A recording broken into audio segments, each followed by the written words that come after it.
नमस्कार साथियों, आज शिक्षा विजन में आपका स्वागत है। आज इस सेशन में हम बात करेंगे चतुर्थ श्रेणी जो कर्मचारी भर्ती है 2025 उसकी रणनीति के बारे में। इस सेशन में आज हम चर्चा करेंगे कि जो चतुर्थ श्रेणी कर्मचारी भर्ती का जो एग्जाम होना है सितंबर में प्रस्तावित है 18 सितंबर से 21 सितंबर के बीच, उसकी तैयारी किस प्रकार करें। अगर कोई व्यक्ति या स्टूडेंट आज तैयारी करने का सोच रहा है, आज से स्टार्ट करना चाहता है और किसी और एग्जाम में लगा हुआ था या अभी तैयारी करने का समय स्टार्ट हुआ है उसका या तैयारी शुरू करना चाहता है, तो वो किस प्रकार अब से तैयारी स्टार्ट करे ताकि वो सिलेक्शन की दौड़ में आ जाए। ए टू जेड आज पूरी चर्चा करेंगे इसके अंतर्गत। आज के सेशन में प्रश्न पत्र का प्रारूप क्या रहेगा उस पर चर्चा करेंगे। परीक्षा स्कीम क्या है, पाठ्यक्रम क्या है, उस पर विस्तार से चर्चा करेंगे। अपने जो शेष बचे दिन है उसमें किस प्रकार की रणनीति बनाएं, किस प्रकार का टाइम टेबल सेट करें ताकि सिलेक्शन की दौड़ में शामिल हो जाए आज से, अगर तैयारी शुरू कर रहा है वो बालक तो भी। सिलेबस एनालाइज करेंगे पूरा एक एक सब्जेक्ट का, कोचिंग करनी है या नहीं करनी है, सेल्फ स्टडी करनी है, ऑनलाइन कोचिंग करनी है, इस पर चर्चा करेंगे। किन विषयों को अधिक महत्व देना है, किन विषयों का वेटेज ज़्यादा है जिसमें से ज़्यादा प्रश्न आएंगे, किन को अधिक महत्व देना है उस पर चर्चा करेंगे। और विषयों को या सब्जेक्ट को, टॉपिक को किस प्रकार तैयार करें, कहाँ से तैयार करें, उस पर चर्चा करेंगे। तो आज के सेशन में हम संपूर्ण तैयारी से संबंधित, चतुर्थ श्रेणी की तैयारी से संबंधित पूरी चर्चा करेंगे ए टू जेड। इन सभी बिंदुओं का ध्यान रखें। अगर आप इस चैनल पर नए हैं तो चैनल को सब्सक्राइब जरूर करें, वीडियो एक बार पूरा देखें। आपके लिए जो भर्ती होनी है चतुर्थ श्रेणी उसमें ये लाभदायक होगा। शुरू करते हैं आज का सेशन। तो सबसे पहले बात करते हैं कि प्रश्न पत्र का जो प्रारूप है वो किस प्रकार का होगा, पैटर्न क्या होगा प्रश्न पत्र का या पैटर्न ऑफ क्वेश्चन पेपर। तो सबसे पहले बात करते हैं कि इसमें जो एग्जाम होना है चतुर्थ श्रेणी का ये ऑब्जेक्टिव टाइप होगा। ठीक है, पहली बात ये हो गई। क्वेश्चन आंसर जो आएंगे इसमें ऑब्जेक्टिव टाइप क्वेश्चन पेपर होगा। अंक भार जो रखा गया है, टोटल पेपर का जो नंबर है वो 200 नंबर का होगा, 200 नंबर का पेपर होगा। और प्रश्नों की जो संख्या है 120 प्रश्न दे रखे होंगे इसमें, 120 प्रश्न आएंगे और 200 नंबर के होंगे। समय हमें जो दिया जाएगा वो 2 घंटे का दिया जाएगा। तो टाइम मैनेजमेंट पे भी चर्चा करेंगे कि टाइम मैंने 2 घंटे में किस प्रकार पेपर को हल करें। और सभी प्रश्नों के अंक समान है, डेट्स 120 प्रश्न है, अंक बार 200 है और सभी के प्रश्न क्या है, समान है। नेगेटिव मार्किंग भी लिखी गई 1/3 नेगेटिव मार्किंग देखने को मिलेगी आपको इस प्रश्न पत्र में। और महत्वपूर्ण बात यह है इसमें कि प्रत्येक प्रश्न के अब 5 विकल्प उपलब्ध होंगे, ए बी सी डी और ई, और नीले बॉल पॉइंट का इसमें प्रयोग करना है। तो ये प्रश्न पत्र से संबंधित कुछ बातें थी कि ऑब्जेक्टिव टाइप प्रश्न पत्र होना है, समय सीमा 2 घंटे की रहेगी, प्रश्नों की जो संख्या होगी इसके अंतर्गत 2 घंटों में 120 प्रश्न पूछे जाएंगे, जिनका जो वेटेज है अंकों का वो 200 अंक है और सभी के जो अंक है प्रश्नों के वो सब समान रहेंगे। नेगेटिव मार्किंग भी रखी गई 1/3 नेगेटिव मार्किंग है, यानी एक प्रश्न आपका सही है और सही प्रश्न के एवज में आपने 3 प्रश्न गलत कर दिए हैं या 3 प्रश्न गलत करने पर एक सही प्रश्न आपका डिलीट हो जाएगा या कम हो जाएगा, नंबर माइनस हो जाएगा। पर प्रश्न पत्र में इस बार 5 विकल्प देखने को मिलेंगे और ओएमआर के लिए नीले बॉल पॉइंट का प्रयोग करना है। तो ये प्रश्न पत्र से संबंधित कुछ महत्वपूर्ण बातें थी। अब बात करते हैं परीक्षा स्कीम के बारे में। परीक्षा स्कीम, चतुर्थ श्रेणी कर्मचारी सीधी भर्ती जो है 2024, इसमें संशोधित परीक्षा स्कीम और पाठ्यक्रम क्या है। एक बात तो प्रश्न में सबसे पहले है हिंदी। प्रश्नों की संख्या जो है हिंदी के संभावित प्रश्न जो है या प्रस्तावित प्रश्न वो है 20, हिंदी के 20 प्रश्न पूछे जाएंगे। अंग्रेजी के जो है 15 प्रश्न पूछे जाएंगे। सामान्य ज्ञान में टोटल 70 प्रश्न पूछे जाएंगे, जिसमें से 20 नंबर का राजस्थान का भूगोल होगा और 20 नंबर का ही इतिहास कला संस्कृति होगी। तो टोटल 40 नंबर हो गए राजस्थान जीके से इसमें। उसके अलावा भारतीय संविधान से 5 प्रश्न पूछे जाएंगे और 5 ही प्रश्न पूछे जाएंगे राजस्थान की जो राज्य व्यवस्था है उससे। तो 40 + 5 प्रश्न ये हो गए, तो राजस्थान जीके के हो गए 45 प्रश्न। सामान्य विज्ञान के भी 5 प्रश्न पूछे जाएंगे। समसामयिक घटनाओं के भी 5 प्रश्न पूछे जाएंगे, जिसमें 5 तो पूछे जाएंगे भारत के संदर्भ में और 5 पूछे जाएंगे राजस्थान के संदर्भ में। तो 45 + 5 प्रश्न ये हो गए समसामयिक घटनाओं के। तो टोटल कुल मिला के 50 प्रश्न जो है राजस्थान से संबंधित आएंगे, जिसमें से 5 करंट जीके के होंगे और 45 जो है राजस्थान से संबंधित हो गए।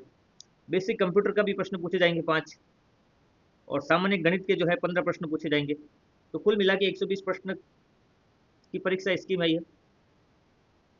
120 प्रश्न है और समय सीमा दे रखी है 2 घंटे की और अंक बार जो है वो है 200 का। अब बात करते हैं चतुर्थ श्रेणी जो एग्जाम होना है, इसमें अब तक जो फॉर्म भरे गए, इसमें अब तक फॉर्म भरने वाले कौन कौन है, कौन कौन इस एग्जाम को देंगे और अब तक कितने फॉर्म आ गए हैं या कितने आ जाएंगे जब तक एग्जाम लास्ट डेट निकलेगी तब तक। तो ये जो एग्जाम है इसमें नाम इसका चतुर्थ श्रेणी जरूर है, फोर्थ क्लास एग्जाम है, लेकिन इसको एग्जाम को देने वाले कौन कौन होंगे। जो रीड की तैयारी कर रहे हैं, थर्ड ग्रेड टीचर की तैयारी कर रहे हैं वो लोग इसको एग्जाम को देंगे। सेकंड ग्रेड की तैयारी करने वाला व्यक्ति भी इस एग्जाम को देगा। फर्स्ट ग्रेड एग्जाम की जो तैयारी कर रहे हैं, जो टीचर की भर्ती में लगे हुए हैं, वो तीनों इस एग्जाम को देंगे। फर्स्ट ग्रेड की तैयारी करने वाले देंगे, सेकंड ग्रेड की तैयारी करने वाले देंगे, थर्ड ग्रेड की तैयारी करने वाले, रीड की तैयारी करने वाले, बीएसटीसी लेवल 1 लेवल 2 टीचर भर्ती की जितनी भी तैयारी करने वाले स्टूडेंट हैं, वो सभी इस एग्जाम को देंगे। यहाँ तक कि जो आरएस की तैयारी करते हैं, वो स्टूडेंट भी क्या देंगे, इस एग्जाम को देंगे, फॉर्म फिल करेंगे और एग्जाम को भी देने जाएंगे। उसके अलावा पटवारी, पटवारी की तैयारी करने वाले, ग्राम सेवक की तैयारी करने वाले, पटवारी की तैयारी, ग्राम सेवक की तैयारी, पुलिस कांस्टेबल जो विज्ञप्ति आ गई है उसके स्टूडेंट भी इस एग्जाम को देंगे। तो कांस्टेबल की जो तैयारी कर रहे हैं वो भी इस एग्जाम को देंगे। चालक परिचालक जो रोडवेज में आ रखी है भर्ती, उनकी तैयारी करने वाले भी इस एग्जाम को देंगे।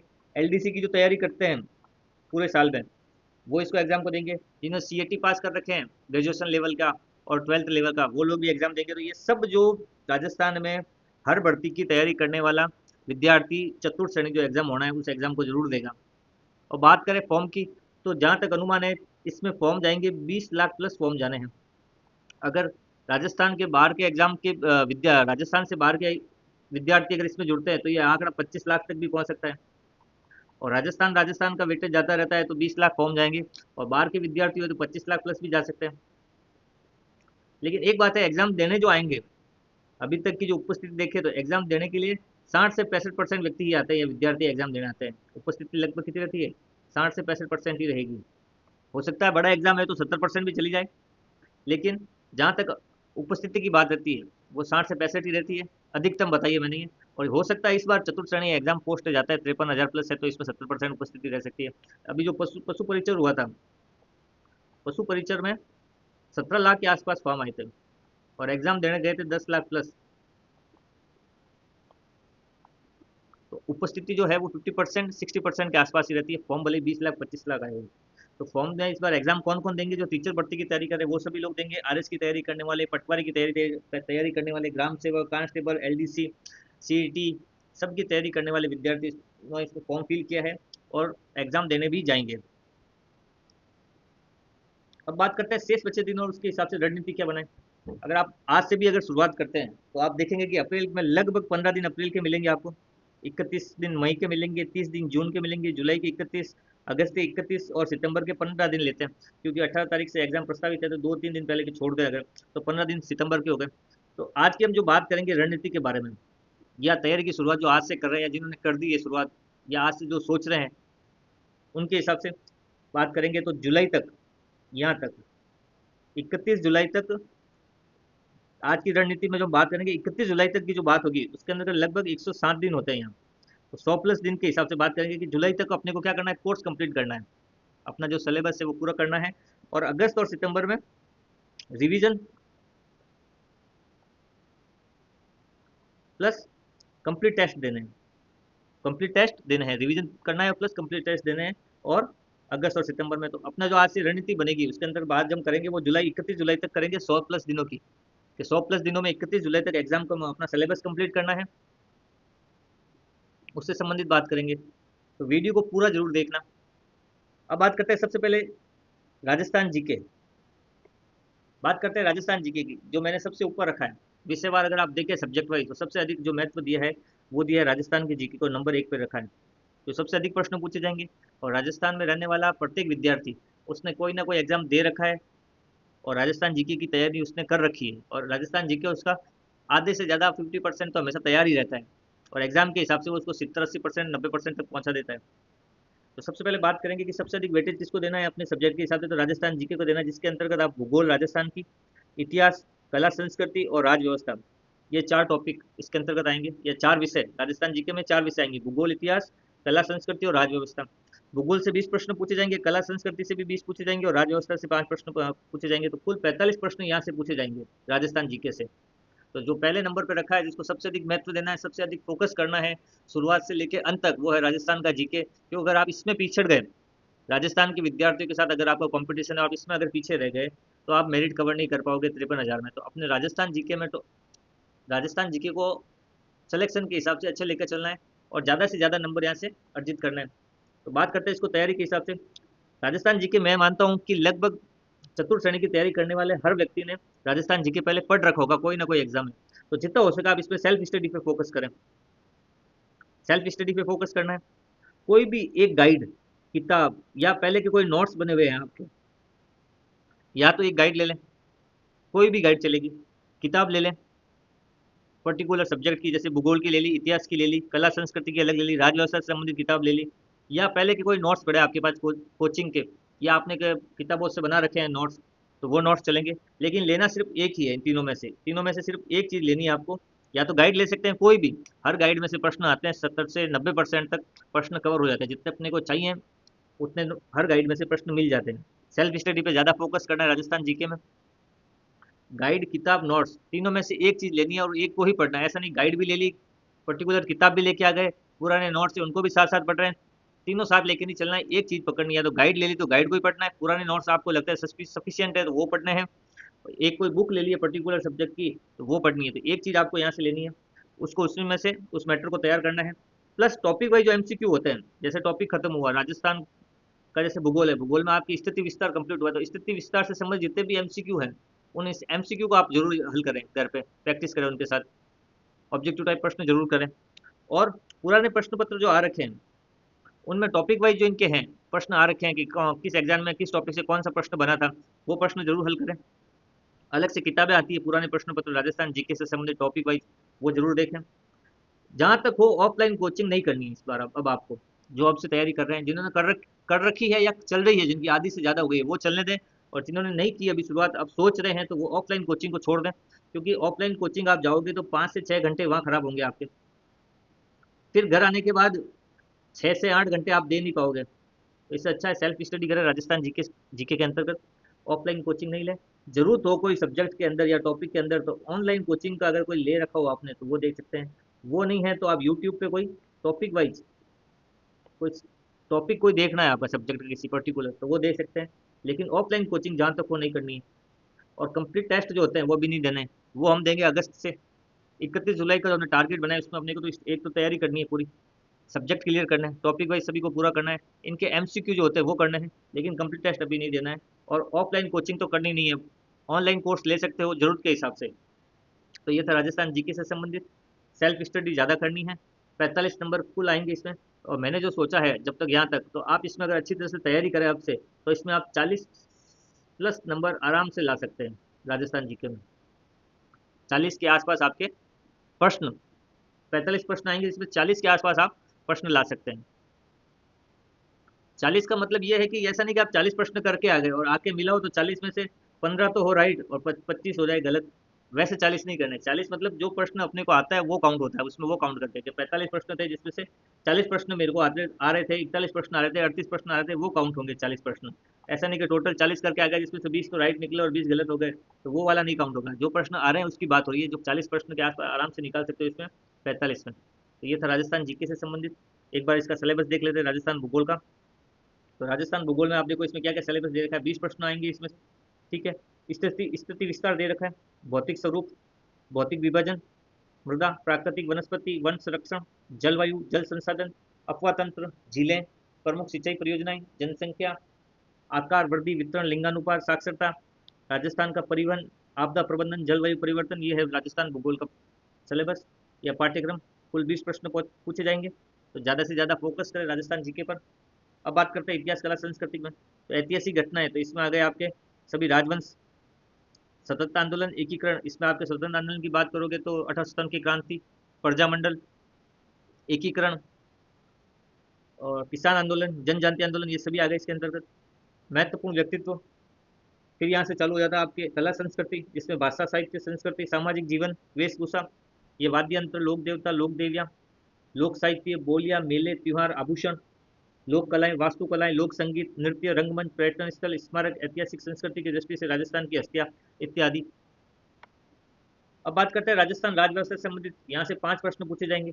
इससे मुख्य रूप से आप देखोगे तो राज्यपाल है, मुख्यमंत्री है, मंत्रिमंडल है, विधानसभा, न्यायपालिका, राज्य का जो प्रशासनिक ढांचा है उससे संबंधित प्रश्न, मुख्य सचिव से संबंधित, जिला प्रशासन, जिला स्तर पर जो न्यायिक ढांचा है उससे संबंधित प्रश्न, सूचना का अधिकार अधिनियम जो है उससे संबंधित प्रश्न यहाँ से पूछे जाएंगे। तो ये था राजस्थान जीके से संबंधित।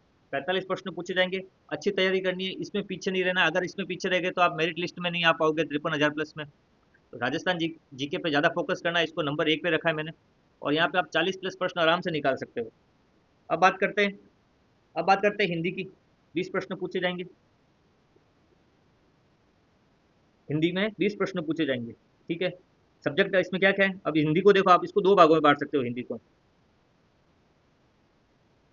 दो भागों में बांट सकते हो। एक भाग जो आपको समझना पड़ेगा, समझने वाले टॉपिक, और दूसरा सीधे याद करो, याद करने वाले, सीधे सीधे याद करने वाले। तो समझने वाले टॉपिक कौन कौन से हो गए। समझने वाले की बात करोगे आप तो इसके अंदर के जैसे संज्ञा है, सर्वनाम है, इनको आपको समझना पड़ेगा फिर याद होगे। संज्ञा, सर्वनाम, संधि, समास, क्रिया, विशेषण, ये शब्द शुद्धि, वाक्य शुद्धि, ये जो कुछ है उपसर्ग पढ़ते हैं, ये आते हैं समझने वाले टॉपिक में, जिनको आपको समझ के याद करना पड़ेगा। तो हिंदी को दो भागों में बांट दो पहले तो। एक तो समझने वाले टॉपिक जिनके उदाहरण आपको करने होंगे, और एक आता है दूसरा टॉपिक, इसका दूसरा भाग है जिसमें आपको सीधे याद करना है। समझने वाला कुछ नहीं है, जिसके अंदर आप देखोगे तो मुहावरे हो गए, सीधे पढ़ो याद करो, कहावतें हो गई, विलोम शब्द हो गए, पर्यायवाची हो गए, और ये जो कार्यालय पत्र से संबंधित जो प्रश्न पूछे जाएंगे हिंदी और इंग्लिश के, वो हो गए। विज्ञप्तियाँ क्या होती है, ज्ञापन क्या होता है, ये सब तो सीधे सीधे याद करने वाली होती है, इनको समझने वाला कुछ नहीं है। समझने वाले टॉपिक हो गए संज्ञा, सर्वनाम, संधि, समास, उपसर्ग, प्रत्यय, ये सब समझने वाले हो गए। ये वन वर्ड वाले हो गए, वाक्यांश के लिए एक शब्द, ये सीधे याद करो। तो एक इसका भाग हो गया समझने वाला, और हो गया सीधा याद करने वाला। समझने वाले में आप अगर पहले से नोट्स बना रखें तो वो चलेंगे, अगर नोट्स नहीं बना रखे हैं तो ऑनलाइन कोचिंग के द्वारा आप इन टॉपिक को क्लियर कर सकते हो। पार्ट 1 वाले को, भाग 1 वाले के जो समझने वाले संज्ञा, सर्वनाम, विशेषण, इसमें आप जो है ऑनलाइन कोचिंग के द्वारा कर सकते हो। और 30 दिन में मेरे हिसाब से ये आपके आराम से, अगर 1 घंटा दोगे इनको रोज का, तो ये आपकी क्लियर हो जाएंगे। और दूसरा है सीधे याद करने वाले। इसमें आप डेली का अगर रूटीन बना लो, डेली रूटीन बना लो कि रोज के मुझे 10 मुहावरे, 10 कहावतें, 10 पर्यायवाची, 10-20 विलोम शब्द, 10 वाक्यांश के शब्द, ये रोज के रोज पढ़ने हैं। और अगर आप इन रोज इनको पढ़ोगे 50-60, ये मुहावरे, कहावतें, विलोम शब्द, पर्यायवाची शब्द, वाक्यांश के एक शब्द, सब में से एक एक प्रश्न हमेशा पूछा जाता है। एक से दो प्रश्न, एक से दो मिनिमम एक तो पूछा ही जाता है। एक पर्यायवाची का जरूर आएगा, एक मुहावरे का आएगा, एक कहावत का आएगा, एक विलोम शब्द पूछा जाएगा, एक वाक्यांश के लिए एक शब्द पूछा जाएगा। तो इनमें से एक एक प्रश्न आते हैं। अगर आप अभी से डेली रूटीन बना लें रोज का रोज, कि एक इनको 10-10, 15-15, 20-20 रोज पढ़ने, और पढ़ने में अगर आप शुरुआत करोगे तो मुश्किल से मेरे को लगता है ये 50-60 जो भी बनते हैं रोज के, आपको 10 से 15 मिनट मुश्किल से लगेंगे। लेकिन अगर आप अभी से इनको तैयार कर लें रोज के रोज, तो जब तक एग्जाम आएंगे तब तक आप लगभग 1800 पर्यायवाची, 1800 कहावतें, मुहावरे, ये आपके तैयार हो जाएंगे। और इनसे हमेशा प्रश्न बनते हैं, तो 5-6 प्रश्न आपकी 20 में से 5-7 प्रश्न तो यहीं से तैयार हो जाएंगे। तो हिंदी को दो भागों में बांट के पढ़ना है। एक समझने वाले टॉपिक अलग रखना है, और जो सीधे याद करने वाले टॉपिक है उनको अलग रखना है। समझने वाले टॉपिक जैसे संज्ञा, सर्वनाम, संधि, समास, विशेषण, उपसर्ग, प्रत्यय, क्रिया, काल, ये सब ये हो गए। और सीधे याद करने वाले में जैसे मुहावरे हो गए, कहावतें हो गई, विलोम शब्द हो गए, पर्यायवाची हो गए, वाक्यांश के लिए एक शब्द हो गया। और ये जो सीधे अंग्रेजी के वर्ड आएंगे हिंदी परिभाषित करने वाले, इनको याद करना, रोज के रोज इनको पढ़ना है, 10-10 रोज पढ़ने हैं सबके। तो इस तरह आप हिंदी को तैयार कर सकते हो। प्लस जो पुराने प्रश्न पत्र आ रखे हैं उसके अंदर हिंदी के कैसे कैसे प्रश्न पूछे जाते हैं, कि संधि के सवाल किस टाइप से पूछे जाते हैं, मुहावरे किस टाइप के प्रश्न पूछे जाते हैं, संज्ञा के प्रश्न किस प्रकार के बनते हैं, सर्वनाम के प्रश्न किस प्रकार के बनते हैं, उस पर आप आराम से चर्चा देख सकते हो, उनसे प्रैक्टिस कर सकते हो। तो इस तरह आप हिंदी को तैयार कर सकते हो। और जहाँ तक मेरा अनुभव है, हिंदी को मैंने दूसरे स्थान पर रखा है। पहले पे रखा है राजस्थान जीके को, जिसमें से 45 प्रश्न पूछे जाएंगे। दूसरा है हिंदी को, जिसमें 20 प्रश्न पूछे जाएंगे। तो इन दोनों सब्जेक्ट में आपकी पकड़ अच्छी होना जरूरी है। राजस्थान के विद्यार्थी के लिए अगर उसको 50,000 प्लस भर्ती में अपना नाम चाहिए, तो राजस्थान जीके और हिंदी, इस पे पकड़ बनाना बहुत जरूरी है। ठीक है, तो इसमें भी आप कम से कम 15 प्लस जो है प्रश्न आराम से निकाल सकते हो हिंदी में, अगर आज से तैयारी स्टार्ट कर रहे हो तो भी। तो ये थी हिंदी की बात। अब बात करते हैं गणित की। 15 प्रश्न पूछे जाएंगे इसमें भी। इसमें भी वही सीन, ऑफलाइन कोचिंग हो सके तो नहीं करनी, क्योंकि ऑफलाइन कोचिंग अब होगी नहीं कंप्लीट। अब पहला बात तो गणित की कोई ऑफलाइन अलग से कोचिंग देगा नहीं। तो इससे अच्छा है कि आप गणित के लिए ऑनलाइन कोचिंग ले लें, या यूट्यूब के द्वारा कोई अच्छा टीचर गणित करवा रहा हो तो उससे कर सकते हो। ताकि आप अगर 1 घंटा भी अगर इसको रोज का दोगे, अगले 100 दिन, 110 दिन, 120 दिन तक, तो आपकी गणित अच्छी तैयार हो जाएगी।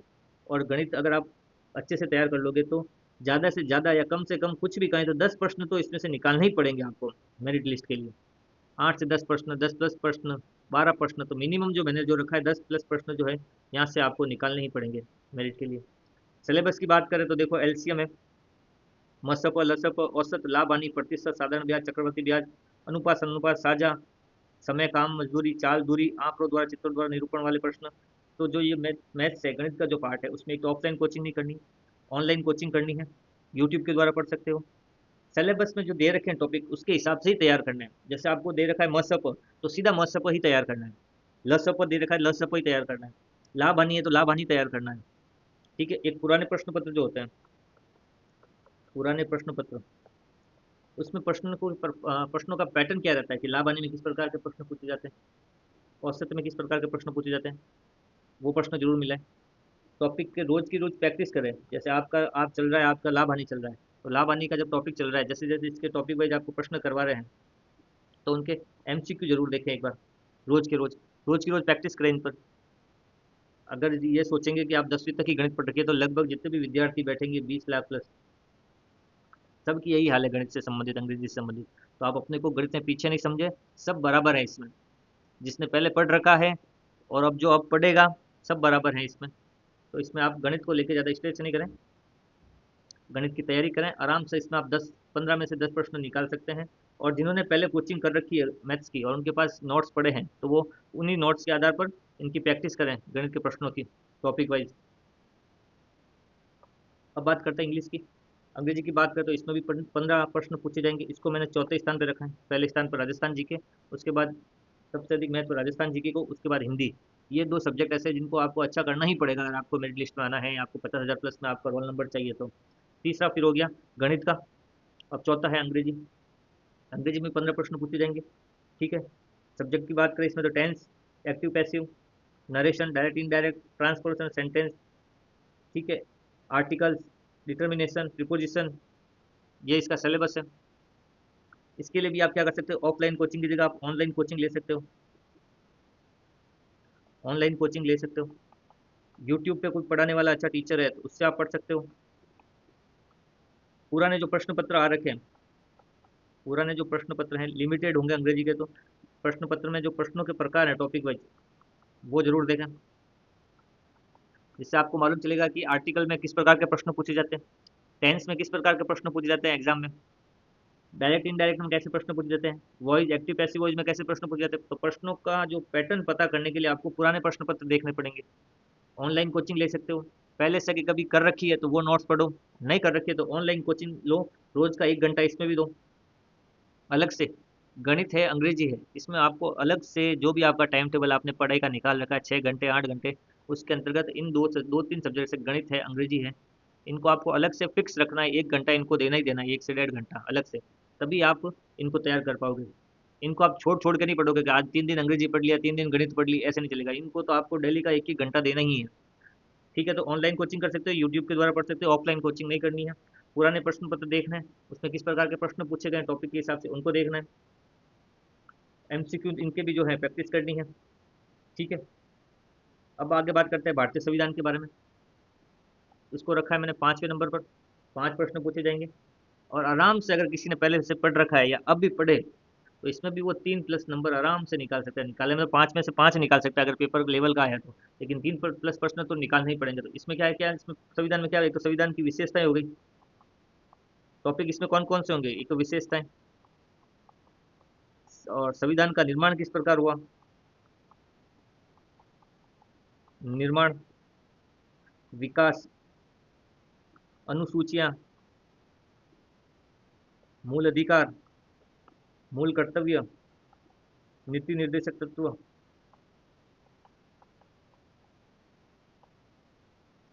संविधान के भाग, ये सभी जो है टॉपिक भारतीय संविधान के अंतर्गत आते हैं। इनको भी आप जहाँ तक हो सेल्फ स्टडी के द्वारा ही तैयार करें, अच्छी सी गाइड ले लें, उससे तैयार करें, सेल्फ स्टडी के द्वारा तैयार करें, सेल्फ स्टडी के द्वारा तैयार करें, गाइड ले लें, या पर्टिकुलर कोई बुक आती है वो ले लें छोटी, ज़्यादा बड़ी बुक भी नहीं लेनी है, पतली सी छोटी सी बुक ले लें, उसमें से प्रश्न कवर हो जाएंगे आपके।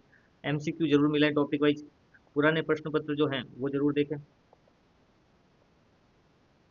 तो भारतीय संविधान के 5 प्रश्न पूछे जाएंगे। 5 नंबर पे इसको मैंने रखा है। 3 से 4 प्रश्न आराम से आप इसमें से निकाल सकते हो। सेल्फ स्टडी करनी है इसमें भी, गाइड लेके पढ़ सकते हैं। कोई किताब आपके पास पड़ी है उससे पढ़ सकते हैं।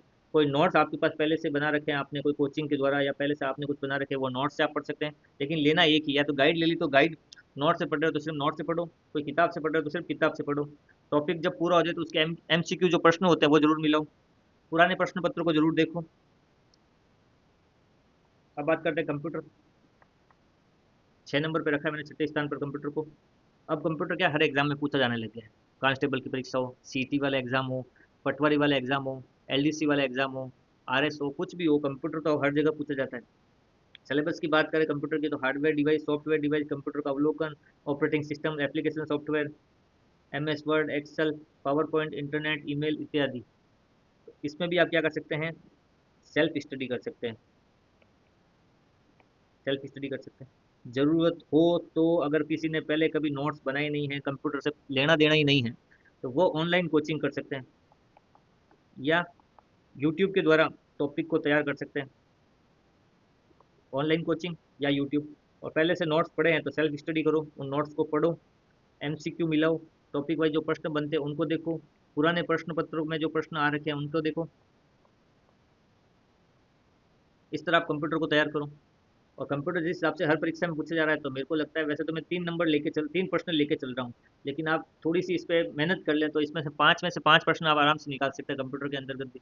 छोटा सिलेबस है, hardware software, MS Excel, PowerPoint, internet. तो कंप्यूटर में आप सेल्फ स्टडी पे फोकस करो ज़्यादा। पहली बार अगर पढ़ रहे हो कंप्यूटर को तो ऑनलाइन कोचिंग ले सकते हो, यूट्यूब के द्वारा पढ़ सकते हो। पुराने प्रश्न पत्र को जरूर मिलाओ। टॉपिक पूरा हो जाए तो उसके MCQ प्रश्न जरूर देखो, ऑब्जेक्टिव टाइप वाले। अब बात करते हैं सामाजिक विज्ञान की। 5 प्रश्न इसमें भी पूछे जाएंगे। ठीक है, इसमें सिलेबस की बात करें तो भौतिक और रासायनिक परिवर्तन, धातु अधातु, प्रमुख यौगिक, प्रकाश का परिवर्तन एवं नियम, आनुवंशिकी संबंधी सामान्य शब्दावली, मानव शरीर संरचना, अंग तंत्र, मानव रोग, कारक निदान, अपशिष्ट प्रबंधन। इसमें भी आप क्या करो, सेल्फ स्टडी करो। बहुत छोटी पतली अगर आप किताब लाके भी साइंस को पढ़ोगे तो आपके ये साइंस वाला जो टॉपिक है पूरा हो जाएगा। इसमें भी आप क्या करो, सेल्फ स्टडी करो। जरूरत लगे कोई टॉपिक के अनुसार कोई जरूरत लगे तो आप ऑनलाइन इसको देख सकते हो, यूट्यूब के द्वारा देख सकते हो। लेकिन ऑफलाइन कोचिंग नहीं लेनी है इसमें। टॉपिक के हिसाब से अगर आपको लगे कि मुझे एक बार अंग तंत्र समझना है वापस, तो आप ऑनलाइन इसको देख सकते हो, यूट्यूब के द्वारा देखते हो। ज़्यादा से ज़्यादा हो सके इसको सेल्फ स्टडी पर फोकस करो। इसमें भी MCQ मिलाओ इसमें भी, टॉपिक पूरा होने पर। पुराने प्रश्न पत्र में जो प्रश्न आ रखे हैं, पशु परीक्षर है, CET है, जिसमें विज्ञान के प्रश्न पूछे जाते हैं एग्जाम में, तो उसमें जो प्रश्न पत्र हैं, उसमें जो प्रश्न आते हैं इनके, उनके प्रश्नों को देखो टॉपिक वाइज। ठीक है, गाइड के द्वारा पढ़ सकते हो इसमें भी। विज्ञान से संबंधित गाइड आती है, बुक आती है अलग से, वो पढ़ सकते हो। नोट्स आपके पास पड़े हैं पहले से बनाए हुए सामान्य विज्ञान के या विज्ञान से संबंधित, आप उनमें से तीनों में से कोई भी एक चीज़ काम में ले सकते हो। लेनी ही सिर्फ एक ही चीज़ है, नोट्स है तो नोट्स पढ़ लो बने हुए, प्रश्न उसमें से कवर हो जाएंगे आपसे अच्छी तरह। बुक से पढ़ोगे तो प्रश्न कवर हो जाएंगे, गाइड से पढ़ोगे तो प्रश्न कवर हो जाएंगे। तो तीनों में से कोई एक चीज़ लेनी है। और आराम से अगर इसको आप अभी से तैयार करना चालू करोगे तो 31 जुलाई तक आपके ये सभी टॉपिक आराम से तैयार हो जाएंगे। और इसमें भी आप आराम से 3+ जो है नंबर आराम से निकाल सकते हो। अब बात करते हैं, लास्ट टॉपिक है इसका जो, वो है समसामयिक घटनाएं। कुल 10 प्रश्न पूछे जाएंगे, जिसमें 5 तो भारत के संदर्भ में होंगे और 5 ही राजस्थान के संदर्भ में होंगे। इसमें आपको क्या करना है, जनवरी से मान लो आप। इसमें करंट GK की बात करो तो आप जनवरी 2025 से चलेगा। अगर सितंबर में एग्जाम एग्जाम है तो अगस्त तक, इतना बहुत है। अगस्त 2025, सितंबर में एग्जाम है तो अगस्त तक आप ये मान सकते हो। यहाँ तक आपको करंट GK तैयार करना पड़ेगा, भारत और राजस्थान दोनों का। ठीक है, तैयार कैसे करो, रोज के रोज वाला नहीं रखना है। मंथली किताब आती है इनकी, मार्च से किताब आती है हर एक की। भारत की अलग आती है और राजस्थान लेवल की अलग आती है, दोनों की मिक्स भी आती है। वो हर महीने की किताब लाओ, जैसे जनवरी की, फरवरी, मार्च, हर महीने की एक किताब लाओ ऐसे। ठीक है, अब जैसे अब चल रहा है अप्रैल, तो जनवरी फरवरी मार्च की तीनों की किताबें लियो। तीनों की किताबों में या तो उसी में अंडरलाइन कर लो, एक बार पढ़ लो पहले उनको। फिर महत्वपूर्ण जो चीज़ है जहाँ से प्रश्न बनने की उम्मीद है उसको अंडरलाइन कर लो किताबों के अंदर ही, या उस किताब में से जो महत्वपूर्ण चीज़ें वो किसी नोटबुक में नोट कर लो, उससे नोट्स बना लो। ठीक है, एक बार किताब लाओगे तो 4-5 दिन अगर इस पर आप मेहनत करोगे तो 5 दिन में आपके जनवरी की नोट्स बन जाएंगे, 5-6 दिन में आपके फरवरी के नोट्स बन जाएंगे, मार्च के नोट्स बन जाएंगे। इस तरह आप नोट्स के रूप में उनको बदल दो पूरी किताब को। मार्च से किताब लाओ, उससे नोट्स बनाओ या उसी में अंडरलाइन करके पढ़ो। ठीक है, ना तो कोई न्यूज़पेपर पे ज़्यादा ध्यान देना है, ना कोई इसकी अलग से क्लास लेनी है यूट्यूब के अंदर। एक किताब लेके आओ, महीने की जो आती है, हर महीने की वो किताब लेके आओ, वो पढ़ो। उसके अलावा जो नई सरकार आ रखी है, जैसे राजस्थान सरकार की बात कर लेते हैं, राजस्थान के संदर्भ में, तो राजस्थान सरकार जब से आई है, उसने जो महत्वपूर्ण योजनाएं चलाई हैं, वो योजनाएं आपको सब देखनी है। जब से सरकार आई, वो जनवरी का नहीं देखना है, वो जब से सरकार का गठन हुआ है तब से योजनाएं जो चलाई है वो देखनी है। वो जरूर देखनी है, योजनाएं सरकार द्वारा जो चलाई जाती है, वो योजनाएं आपको पूरी की पूरी पढ़नी है। ठीक है। इनको भी आप रिवाइज करते रहो, नोट्स बनाओ, रिवाइज करते रहो, इनको अलग अलग महीने के नोट्स बना के रख लो। अगस्त तक, जनवरी से अगस्त तक 7-8 महीनों का जो है ये बहुत होगा। उसके अलावा योजनाएं जो सरकार की आ रखी है, जैसे बीजेपी की सरकार, तो बीजेपी सरकार के सामने जितनी भी योजनाएं चलाई है उसने, सामाजिक योजनाएं हो, कुछ भी योजनाएं हो, उन योजनाओं को आपको पूरा तैयार करना है। इस तरह आप इनको तैयार कर सकते हो। इसमें भी जहाँ तक है 3-3 प्रश्न आप आराम से निकालोगे, तो 6 प्रश्न इसमें भी आराम से निकल जाएंगे। तो इस तरह ये थे अपने कुछ महत्वपूर्ण विषय वाइज चर्चा, कि किस सब्जेक्ट को किसको अधिक महत्व देना है, किस में से कितने प्रश्न आराम से निकल सकते हैं, कितनी मेहनत करनी है, किस तरह पढ़ना है, उससे संबंधित। अगर वो अभी तक जो आपने बात की है प्रश्नों की, अगर वो सारणी देखो आप, तो टोटल इसमें बनते हैं 120 प्रश्न। ठीक है। तो मैंने जो बात की है कि राजस्थान जीके में 40, हिंदी में कम से कम 15+, गणित में 10, अंग्रेजी में 10, संविधान, कंप्यूटर विज्ञान और समसामयिकी जैसे इनमें 3-3 तो टोटल आपके 90 प्रश्न होते हैं। टोटल 90 प्रश्न बनते हैं इसके अंतर्गत। और 90 प्रश्न आपके सिलेक्शन के लिए पर्याप्त है, लेकिन टारगेट अपने को लेकर चलना है 100 प्रश्न का। 100+ प्रश्न जो है अपने को तैयार करना है अच्छी तरह से। 100 प्रश्न का लेकर चलोगे और 90 भी अगर आपके आ गए, तो आप जो है उस 50,000 वाली जो लिस्ट बनेगी ना मेरिट वाली, उसमें आपका नंबर 100% आ जाएगा। और जहाँ तक लग रहा है इसकी जो मेरिट जाएगी पोस्टों के हिसाब से, आप ये मानो 65+ या 70+, 70 तो बहुत ज़्यादा है, 60+, 65+ में आराम से नंबर आ जाएगा 50,000 पोस्टों के अंदर। बस शर्त यह है कि एक तो उसमें पेपर कैसे हो, ईमानदारी से होना चाहिए। पेपर कैसे हो, ईमानदारी से हो, नकलें नहीं हो, पेपर आउट नहीं हुआ हो, पेपर का जो स्तर है वो औसत हो, एवरेज हो। ऐसा ना ज़्यादा सरल कर दे ना ज़्यादा भारी कर दे, एवरेज हो, ईमानदारी से हो पेपर, नकलें नहीं हो, पेपर आउट नहीं हुआ हो, और पेपर का जो स्तर है वो औसत हो। ये सभी अगर चीज़ें बराबर चलेगी और ईमानदारी से पेपर हुआ, नॉर्मलाइजेशन का नहीं बोल रहा मैं, अगर ईमानदारी से पेपर हुआ तो 60+ जो करेगा या 65+ जो करेगा स्कोर प्रतिशत में, प्रश्नों की बात नहीं कर रहा हूँ मैं, परसेंटेज की बात कर रहा हूँ, 60% वाला, 65% वाला, 70% वाला, इनका नंबर आसानी से इसमें आ जाएगा। बस शर्त है पेपर ईमानदारी से होना चाहिए, नकलें नहीं होनी चाहिए, पेपर आउट नहीं होना चाहिए, पेपर का जो स्तर है वो सामान्य स्तर का होना चाहिए, जो परीक्षा का लेवल है उसके हिसाब से प्रश्न पूछे जाने चाहिए। ना ज़्यादा पेपर सरल हो, ना ज़्यादा पेपर हार्ड हो, एवरेज पेपर होगा तो आप 65% वाले का, 70% वाले का, 60% वाले का, इन लोगों का नंबर आराम से आ जाएगा। क्योंकि 2 घंटे की रणनीति में जो प्रश्न करना है इसमें कुछ नहीं बचा। आप जो पढ़ते आए थे, हिंदी, अंग्रेजी, गणित, सामाजिक विज्ञान, विज्ञान कंप्यूटर, सब इसमें सब सब्जेक्ट इसमें दे रखे हैं। आरएस की तैयारी करने वाला हो, थर्ड ग्रेड टीचर की भर्ती की तैयारी करने वाला हो, फर्स्ट ग्रेड हो, कांस्टेबल, पटवारी, सब इसको एग्जाम को देंगे। तो आपको इन सब चीज़ों का ध्यान रखना है। ठीक है। तो ये थी अपनी आज से चतुर्थ श्रेणी से संबंधित जो भर्ती होने वाली है उससे संबंधित रणनीति। अगर आपने अभी तक शुरुआत नहीं की और आज से भी शुरुआत करने का सोच रहे हैं, तो एक बार वीडियो जरूर देख लें, ताकि आपको पूरे सिलेबस के बारे में एक बार जानकारी हो जाए। चैनल पे आप अगर नए हो तो इसको सब्सक्राइब जरूर करें, शेयर जरूर करें, और पीडीएफ के लिए टेलीग्राम में सर्च करें @RJ शिक्षा विजन और ज्वाइन करें। मिलते किसी अन्य टॉपिक में नए वीडियो के साथ। धन्यवाद।